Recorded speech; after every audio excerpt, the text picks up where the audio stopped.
Dr. Elst, is yoga Hindu? Yeah, that has been a very much debated question lately, because some anti-Hindu forces in India insist that it is Hindu and that therefore it is bad and should be shunned by a secular So at least they're government. truthful. Yeah. Some others say the opposite thing, that it is not Hindu at all, that it is scientific, and that therefore there is nothing against the government promoting it or any Christian or Muslim or anyone else also practicing it. Well, you see, among the nominally anti-Hindu forces, you find much, rank and file that isn't so ideologically conscious and that sees a practical benefit in yoga. You have many ordinary Christians, even apparently ordinary Muslims, who do see some benefit in yoga. Yeah, of course, there's all Muslims. And it's precisely against that tendency among Muslims that some mullahs have pronounced publicly that yoga is Hindu and therefore should be shunned. It's precisely because some Muslims think the opposite. So you have both these forces also among Hindus. You have ideologically conscious Hindus who insist that yoga is Hindu, namely because it could not have been invented by Christians or Muslims, and it has not been. If they practice it, it is because they have taken it over from Hindus.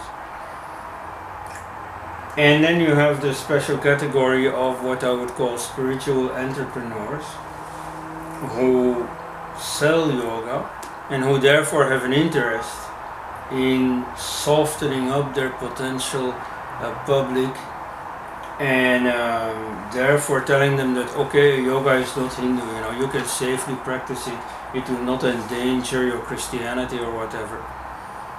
We have, for instance, the Hindu guru Jagi Vasudev. Sadhguru, yeah. Yes, Sadhguru it's called. Who is one of the many to have said, yoga is not Hindu, it is a myth that yoga is Hindu.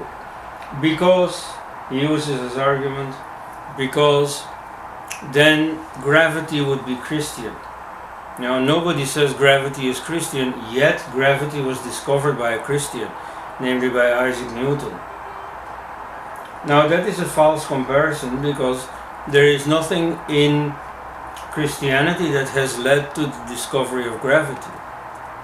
By contrast, there is something in Christianity that would militate against the creation of yoga.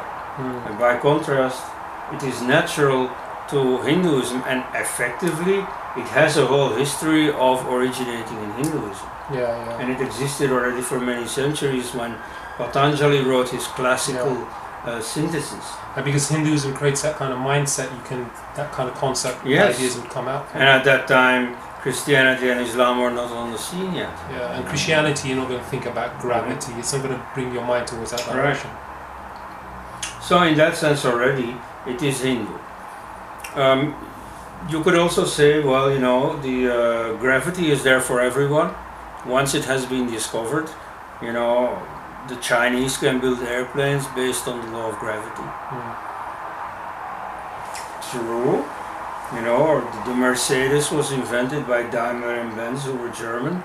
Yet today in Papua New Guinea, you drive from the airport to the capital in a car, in a Mercedes.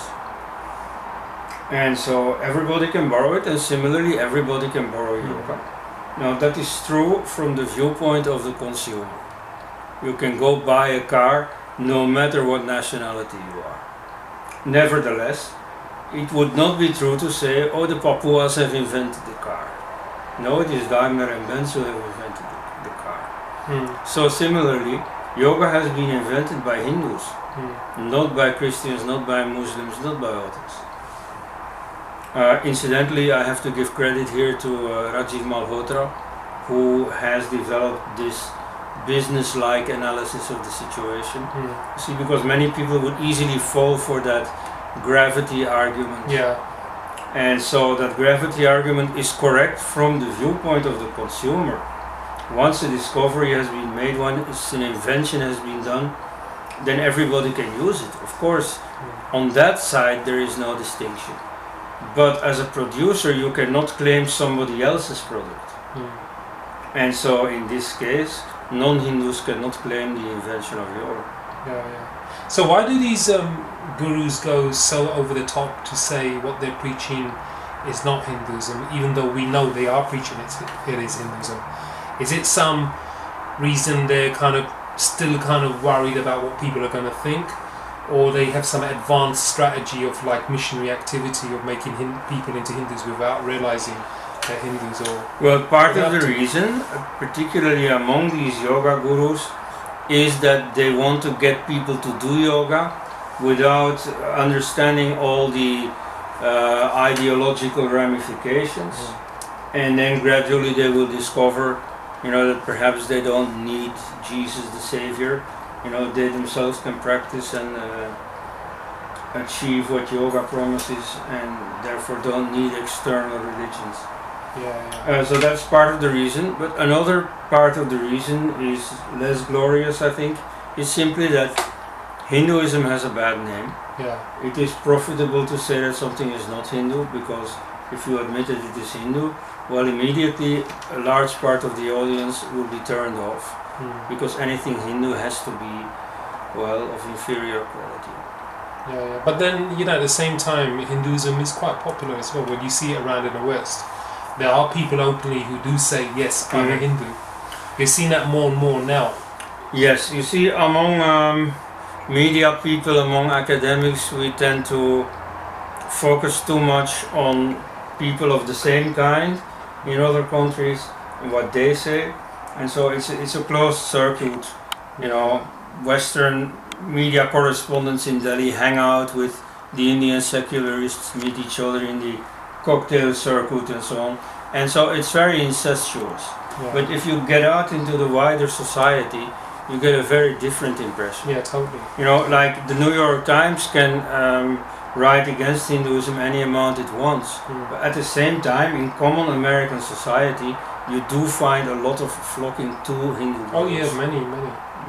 And you get two types. One who might just say, I'm not a Hindu, I'm all religions, but I am into Hindu philosophy.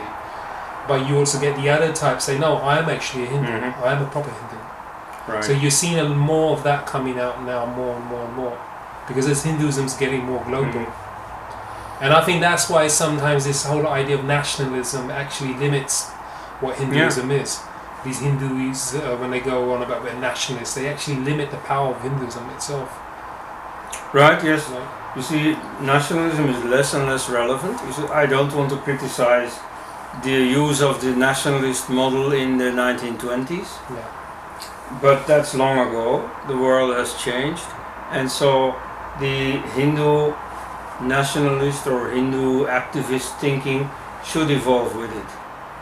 And in this case, it practically means a rediscovery of Hindu traditions. Because in the 1920s, the British influence was very strong. The pressure on Hindus to please the overlords, to also declare themselves monotheistic and so on, that was strong and to some extent understandable. But there too the world has changed very much. I think it's really time for Hindus to come into their own.